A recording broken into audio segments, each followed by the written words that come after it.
Muhammad, over here. Another fight in Abu Dhabi. You had said when you were fought in London, you were hoping to possibly fight in America after fighting so many times here and in London. So when they came to you with Abu Dhabi again, were you disappointed? Did you try to get? I know you wanted to be on that Boston card, I think, too. So I guess when they came to you with Abu Dhabi again, what went through your mind? This is my 12th fight in Middle East, so I feel like I'm fighting at home. A lot of people coming to support me from UK, from North Caucasus, Dagestan, and I feel great. I couldn't get opponent for Boston, but after this, I would like to fight in America also. Did you go to the UFC and ask to fight in that Boston, and then they went to people and no one wanted to fight you there, or did they just was everyone just tied up? Yes, we did ask Mick to fight Manel Kape in Boston. It was a lot of talk on Twitter, but he never accepted the deal. And you're obviously fighting Tim Elliott, one of the long-tenured fighters on the roster. So what do you make of him as an opponent and a style that a lot of people consider, as he describes, awkward? He's awkward to people that just stand, know the simple, simple boxing, simple wrestling. But I'm awkward to other people too. And I think this style makes very interesting. He always put performance because he's a great fighter. He has a good experience. And when I have opponent like this, I also stay focused and it helps me to perform better. Did you have to bring in anyone specific to train with, to prepare with someone that's like Tim? I don't think there's people like Tim. Is a little bit moving crazy, but that's what makes for me easier style than anyone else, because I see a lot of holes in his game, a lot of opening, because he fights very wide. And you have a new champion in your division in Alexandre Pantoja. So what do you make of him as a champion in the upcoming title fight against Brandon Royval? I think he beat Brandon Royval very easy. He already beat him, and to be honest, in this division, I don't see Brandon Royval as a like competitor. I see there's Kai France, Amir Albazi, Manel Kape. This is those fights I would like to fight before the title, one of them. But Pantoja deserved what he stayed patiently, and he got what he deserved. I trained with this guy, very nice guy. Mo, over here. Hi. Hello. How are you? I know it's been a struggle for you to get a ranked opponent, so how happy were you that Tim Elliott stepped up to fight you? I'm very happy. Even after my debut, I called out like top 15, and everyone said, "Who are you?" But they know who I was.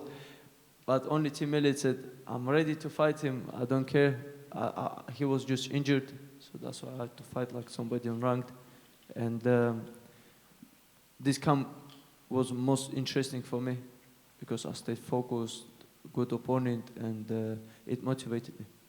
And I know you've had goals of being the youngest champion, but some injuries have slowed you down. So how frustrating has that been? Because at the end of the day, this isn't that long of a layoff, but at the same time, how frustrating has it been to have to deal with a couple of injuries?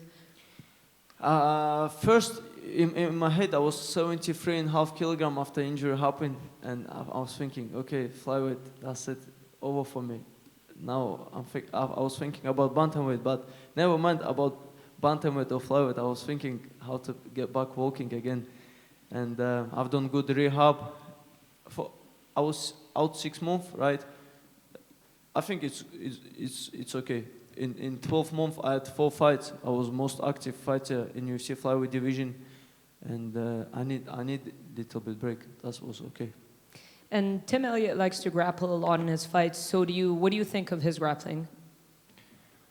His grappling is good, but not like positional.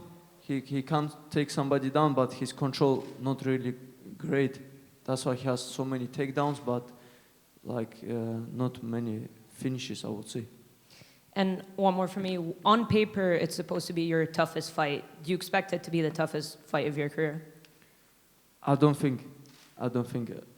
That's every time you move up to career, people are gonna say it's toughest fight. But I think every fight is your tough fight. Every fight is different. But I think in my amateur experience, in my amateur career, I had tougher fights than whole my professional career. All right. Thank you.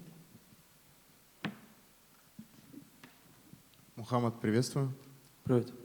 Вот по идее ты идешь в карде с самым большим фаворитом, соответственно, Тим Эллиот самый большой андердог. А как ты себе объясняешь вот такой расклад, то есть за счет чего практически не видит шансов у Эллиота на победу? Может, за то, что у него такой рекорд, но я бы не считал его таким андердогом, чем других соперников. Может, года тоже старые уже. Вот 1,5 года назад Тагир Уламбеков дрался с Тимом Эллиотом, проиграл. А ты случайно не пересекался здесь с Тагиром, и, может быть, тебе прилетали какие-то инсайды по тому, что Тим Эллиот делает в бою и чего тебе стоит опасаться? А, это не изменит ход моего боя. Он дрался, он проиграл же Тим Эллиоту, как бы. Я посмотрел его бои, у меня есть команда, которая мне может подсказать, и я на большом опыте сам могу понять, что будет Тим Эллиот делать. А так, вот так, чтобы мне подсказали в неделю боя, и у меня изменилась вся моя игра, то, что я готовлюсь на субботу, это не поможет. Спасибо. Мухаммад, салам алейкум. Алейкум салам. У тебя есть мечта, как ты говорил, цель стать самым молодым чемпионом UFC. Сколько у тебя еще времени до этого, до того, вот, чтобы вот эту границу перейти? И сколько поединков, как ты думаешь, еще в идеале тебе нужно будет сделать? У меня до марта, 29 марта 2024 года есть время. Я уже планирую после этого боя вылететь в Америку и посмотреть, если там можно будет выйти на замену или просто подраться с То кем-то. есть практически сразу, верно? Ну, через недели-две я хочу полететь, посмотреть там, может выйти на замену. И еще есть в Саудии турнир 2 марта. У меня еще есть время, главное, чтобы рейтинговые соперники принимали бой. Как ты думаешь, UFC помогут тебе в этом, ну, именно вот в продвижении вот к этой цели? Это уже будет видно после вечера в субботу, когда финиширую я Тим Эллиота. Спасибо, удачи. Спасибо. Мухаммад, ассаламу алейкум. Алейкум салам. Ты заявлял, что в бою с Эллиотом надо быть наглым. Можешь объяснить поподробнее, что имелось в виду? Он хватает перчатки там в глаз, может там пальцем в глаз засунуть, шорты хватает. Но это работало с такими, можно сказать, ну, с его возрастом людьми. Там он дрался 32-летними соперниками, ему 36. Но я молодой, я такого наглого, как я, в этом октагоне еще не было. Ты тренировался с Пантошем в Америке, спарринговал. А как проходили спарринги, собственно? И как бы сложился возможный поединок против него? Я ему ничем не уступал, и он сказал, что ты пройдешь этот дивизион слегка. И после того, как мы потренировались пару раз, мы уже не вставали пару. Может, он чувствовал, что я будущий претендент. И вот тогда разошлись аккуратно. Буайсар Сайтиев посоветовал тебе не обращать внимания на хайп и так далее. А был ли от него совет по борцовским именно элементам каким-то? Да, его видел сейчас на чемпионате России. Он подошел, пожелал мне удачи, сказал, оставайся сфокусированным. Ты очень хорошо идешь.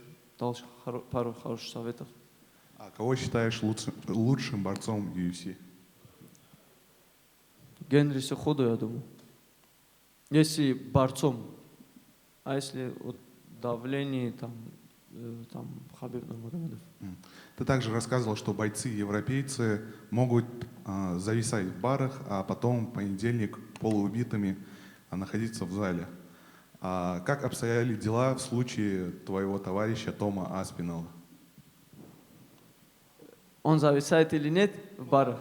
Было ли такое? Не, может он зависает, но он не то, что зависает. Может пойдут, они отдохнут, но я его очень давно знаю, уже лет 10 я его знаю. Хороший человек, семьянин, ничего лишнего себе не позволяет. Спасибо. Мухаммад, один вопрос буквально. Вот недавно наткнулся на фотографию, где ты еще совсем молодой, с Томом Аспиналом, и вы оба в рашгардах, и у вас написано «Дагестан». А как вручил этот рашгард Тому Аспиналу и кто? Тогда я еще был в беженском лагере, и Он мне сказал, у меня был Дагестан, майка, мне ее подарили, и, ну, такая, рашгард. И он мне сказал, я такой же хочу. Я ему сказал, ты мне свой рашгард дай, и мне дешевле было пойти, ему там принт сделать в этом, ну, этот стикер, да, Дагестан, чем ему еще рашгард покупать. Я сказал, у меня, короче, не позволяет. Как я сказал, да. Спасибо. Мухаммад, приветствую. Привет. Я тут. Расскажи немножко про свой угол. Я вижу, что у тебя сейчас с тобой пришел Шарап Гетинов, а также я видел Рустама Хабилова, а вот Эльдаров, например, будет? Да, он прилетит в среду. В среду, сегодня прилетает, да. Сегодня среда вроде. Сложно было ребят уговорить или сразу же они согласились быть в твоем углу? Уговорить? Нет, это же наша команда, они здесь будут по-любому присутствовать. И вот я видел, с тобой зашел совсем молодой боец, я не знаю, или нет. Расскажи, кто это. Это Шарафа сын, будущий футболист. Легенда. Окей, спасибо. Yeah, just wanted your thoughts on the main event between Makachev and Volkanovski. Prediction? Yeah. I think it'd be tougher fight than first fight because Volkanovski, like he didn't come out of the couch. He trained like for 4 weeks. He said, right? So I think he won't be overtrained or like under any pressure. He's just gonna come out. Maybe for first 2 rounds he'd be very, very dangerous. But I think after that he's gonna slow down and Makhachev win by decision. But for first 2 rounds he will be dangerous. Especially he said after his fight, like I should have done on first, second round more pressure him instead of later rounds. Good.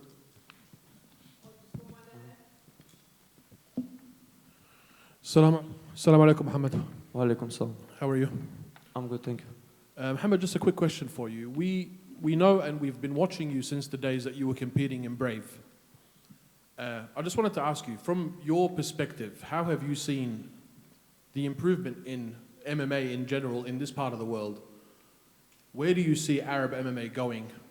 Do you think we might be looking down a road at some stage where we're seeing a card that might have 6, 7, 8 Arab fighters? From your experience in the local scene, that's one question. And the follow-up is, if you were to, now that you're back with us in Abu Dhabi, have you found it easy to acclimatize or have you struggled with it a little bit? I think UAE already have first UAE fighter this weekend fighting, so it's already, they made the history. A lot of like royal family like Bahrain, UAE, they invest a lot of in the sports. It's growing. They hold like world championships. They brought basketball team I think two weeks ago, and it's slowly growing. And like they have world championships, jiu-jitsu, which I will be competing November 2nd. And I think they invest a lot of money. And 5 years ago, they didn't know about MMA much over here. Now it's growing. And I think it will be a lot of young generation people join to MMA clubs. Мухаммад, от меня еще вопрос. Я вот сегодня с тобой пересекся сейчас в коридоре и впервые тебя вижу буквально за пару дней до боя, и показалось, что ты прям очень сухим выглядишь. Как у тебя сейчас с весом и сколько осталось? С весом у меня хорошо, около 4,5 килограмм. Нормально, идет по плану все.